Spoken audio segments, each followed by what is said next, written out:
మిగిలితే అయ్యానా మిగులుతాయా? లేదు.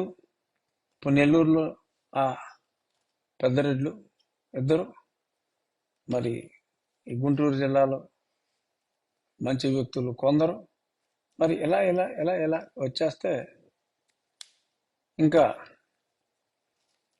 వాళ్ళకి మిగిలింది దేవదాస్ సినిమాలో కల ఇదని నిజమిదని తెలియదులే బ్రతుకింతేనులే అనుకోవాలి.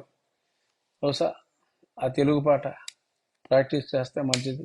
తెలుగు అంటే గుర్తొచ్చింది, నిన్న ప్రపంచ తెలుగు మహాసభలో స్థాయిలో తెలుగు భాష గురించి రాజమండ్రి చైతన్య రాజుగారి కళాశాలలో తెలుగు మహాసభలు ప్రారంభమైనవి. విశ్వభూషణ్ హరిచందన్ గారు వచ్చారు. స్వామీజీ స్వరూపానంద గారు వారి చేతుల మీదుగా ప్రారంభించారు. వారిచ్చిన స్పీచ్ టాప్. తెలుగు భాషకి చాలా అన్యాయం చేయాలని చెప్పి పాలకులు చూస్తున్నారు. అటువంటి పాలకులకి ప్రజలు బుద్ధి చెప్పాలి అని మరి వారు చెప్పడం నిజంగా వారి సాహసానికి నా సెల్యూట్. తెలుగుకి అన్యాయం చేసింది ఎవరు? 3వ క్లాస్ నుంచి టోఫెల్ పెడతాను, మీరు అమ్మ నాన్న అనడానికి వీల్లేదు, మమ్మీ డాడీయే అని పిలవాలి అని మాట్లాడిస్తున్నది ఎవరు? తల్లిదండ్రుల్ని రెచ్చగొడుతున్నది ఎవరు? నేను ఇంగ్లీష్ చెప్తాను అంటే వీళ్ళందరూ నా మీద నిందలు వేస్తున్నారు అని చెప్పి తల్లిదండ్రుల్ని, పిల్లల్ని, అరే ముందు కనీసం మన భాష, మన మాతృభాష మనం కనీసం నేర్చుకోవాలి. స్పష్టంగా తెలుగు మాటలు పలికే స్థాయిలో మనం ఉండాలి. ప్రపంచ భాషల్లో కూడా ఇటాలియన్ ఆఫ్ ద ఈస్ట్ అనే ఒక అద్భుతమైన పేరున్న భాష మన తెలుగు భాష.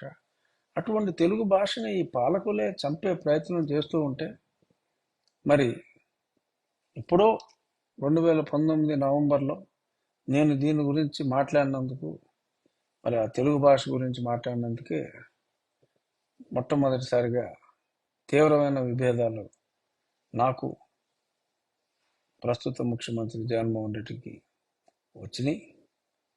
మరి ఆ తెలుగు మహాసభలకి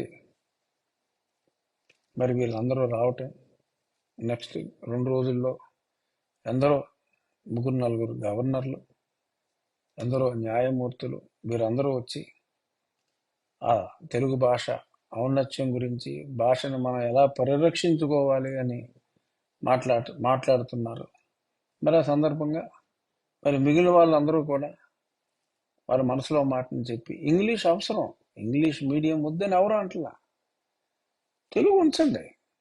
తెలుగు మీడియంలో కొన్ని క్లాసుల వరకు చదవాలనుకున్న వారిని చదవనివ్వండి. మాతృభాషలో ఆకలింపు చేసుకోవటం చాలా అవసరం ఒక స్టేజ్ వరకు. ఆ తర్వాత మిగిలిన భాషలు కూడా నేర్చుకోవాలి. జగన్మోహన్ రెడ్డి చదివాడు ఇంగ్లీష్ మీడియంలో, నేను ఇంగ్లీష్ మీడియంలోనే చదివాను. మా వాడు దద్ద అంటాడు. నేను స్పష్టంగా పలుకుతున్నాను కదా, మరి చెన్నారయ్య గారి స్థాయిలో కాకపోయినా స్పష్టంగా పలకగలుగుతున్నాను కదా. కనీసం అలా పలకాలి కదా మన మాతృభాషని. సో తల్లిదండ్రులు జగన్మాయలో పడకుండా తెలుగు భాష నేర్పించండి. స్పష్టమైన తెలుగు, అచ్చమైన తెలుగు. ఇవాళ నీ మాతృభాషను మర్చిపోయినోడు నీకెందుకు గౌరవం ఇస్తాడు అని ప్రతి తల్లి ఆలోచించాలి. తల్లి భాషను గౌరవించిన వాడు తల్లిని గౌరవిస్తాడా?